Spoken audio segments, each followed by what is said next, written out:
The Gold Rush. California is one of the most famous states in the USA. It is the home of Hollywood and cities like Los Angeles and San Francisco. But until 1848, San Francisco was only a tiny village with a few hundred people. Then something happened. People found gold there. Between 1848 and 1855, over 300,000 people travelled to California to look for gold. This time was called the Gold Rush. The Gold Rush started when James Marshall, a man who worked in a mill in California, saw little pieces of shiny yellow metal in the river. He was very excited to find it was gold. The mill owner tried to keep it a secret, but soon people found out about the gold and started to arrive in California. They came from all over the world. Some were Americans, but many came from places like China, Mexico, Europe, and Australia. The people looking for gold were called prospectors. Many travelled by ship, and some travelled overland on horses and wagons. At first, many people found gold and became rich. They found it by panning for gold with a big pan. They put water and small stones into the pan, then shook it. As gold is heavier, it went to the bottom of the pan, where the prospector could find it easily. Looking for gold was very hard work. The prospectors lived in tents and cooked on fires. Life was very hard, and many became ill. After a few years, most of the gold from the rivers was gone. Then most of the prospectors found very little gold and were very poor. When the gold ran out, everyone left the camps and tried somewhere else. In fact, there are still some empty towns in California from this time. There are lots of empty buildings, but nobody lives there now. One example is Bodie in California. Tourists can visit it today to find out more about life during the gold rush. But the city of San Francisco grew and is now one of the biggest cities in the USA. It is thanks to the gold rush that the city became so successful. Gold Rush facts. People used their old ships to build houses. Today, you can still see old ships below buildings in San Francisco. Children play panning for gold games at parties.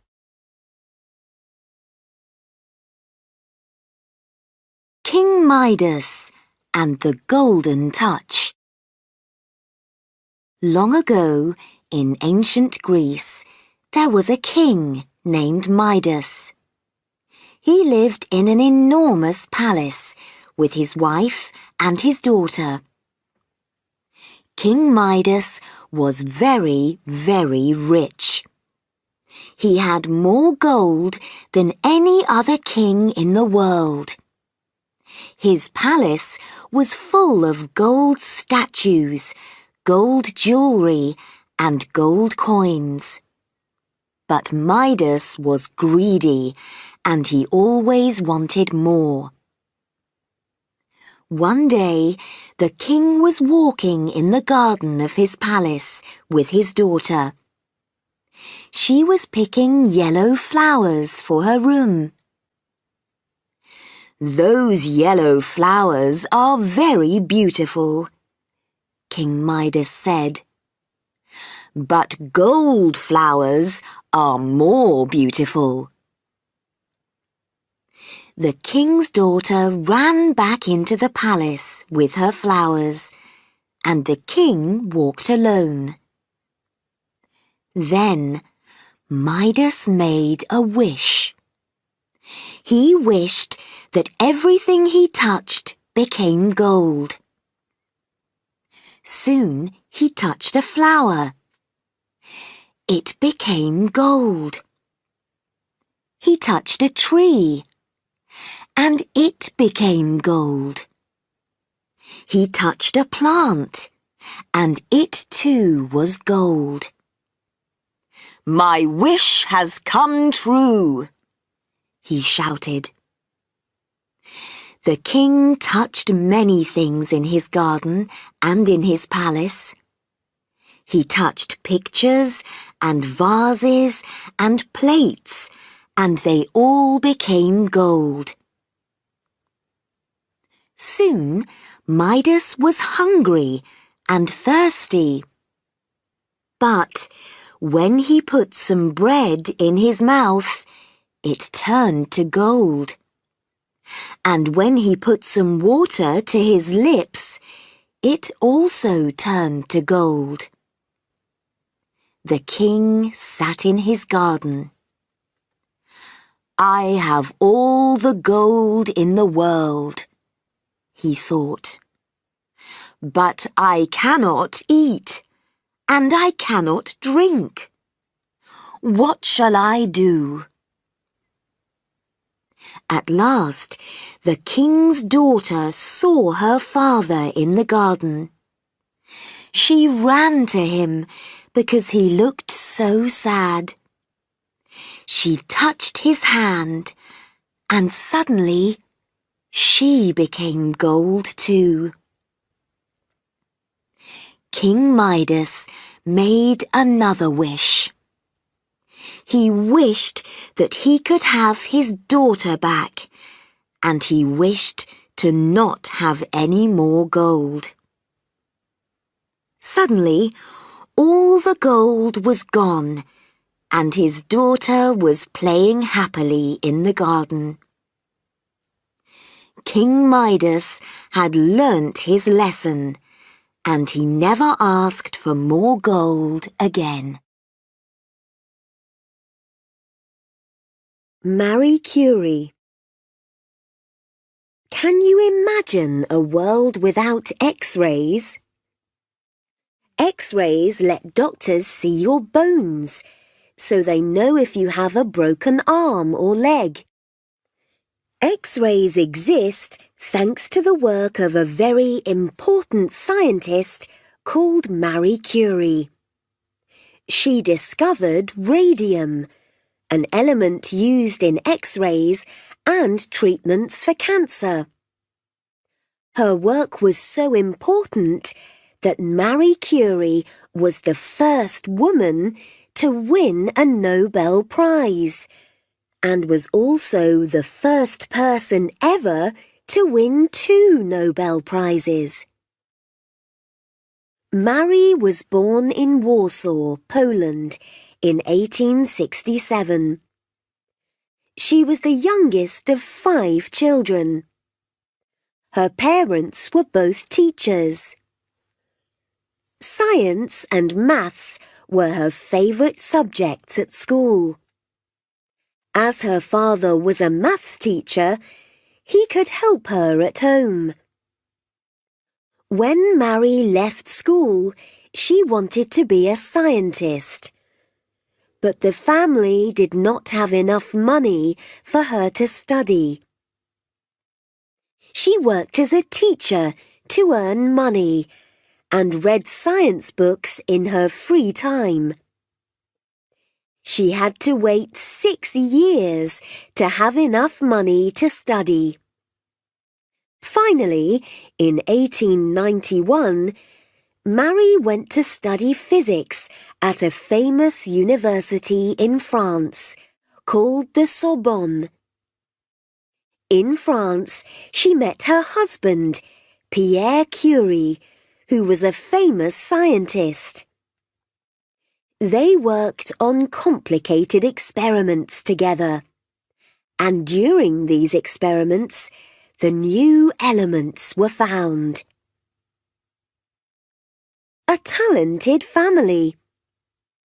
As well as the achievements of Marie and her husband Pierre, their daughters, Irene and Eve, were also very successful. Irene, the older daughter, also became a famous scientist and won a Nobel Prize for chemistry. The younger daughter, Eve, wrote a book about her mother's life. World War I. During World War I, there were not enough X-ray machines for the hospitals. Marie Curie made X-ray machines that could move from hospital to hospital in a truck. These trucks were called Little Curies and helped over 1 million soldiers during the war. Safety. Although radium is a very helpful element, no one knew at the time that it can also be very dangerous. Nowadays, people are much more careful. Marie Curie did not wear protective clothing and often carried radioactive materials in her pockets. Sadly, Marie died in 1934 due to too much contact with the element. She will always be remembered for her excellent contribution to science and to healthcare. Nobel Prizes are given each year to the best scientists in the world. You have to discover something very important to receive this award. Robots. Most people have seen films or TV programs with robots in them. But can you imagine a world with real robots? Would you like a robot to cook your dinner, clean your house, or play football with you? There is a robot that can do these things. Its name is Asimo, and it is from Japan. Asimo is the most advanced robot in the world.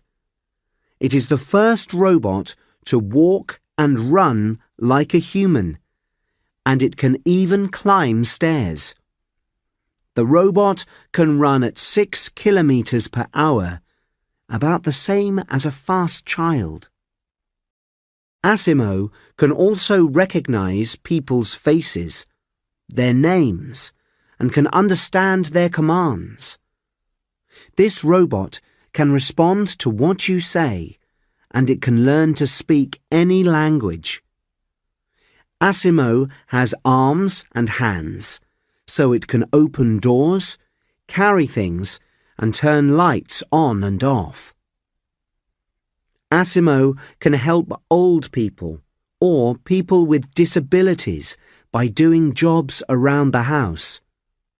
Asimo can also play sports and other games, so it is very popular with children. In fact, Asimo is the same height as a 10-year-old child, at 1.3 meters tall. The robot also looks very friendly and playful. The future of robots.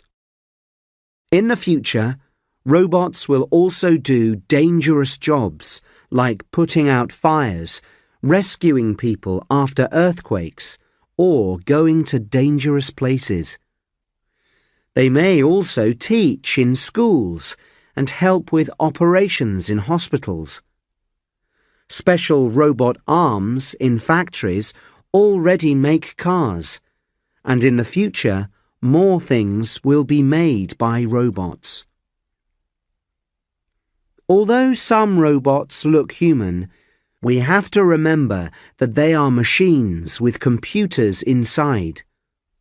Robots can do many things, but they cannot think or feel. Whatever happens in the future, you will probably meet a robot like Asimo one day.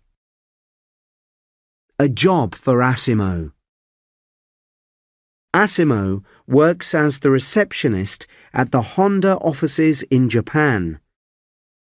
The robot meets visitors, talks to them, and takes them to the correct rooms.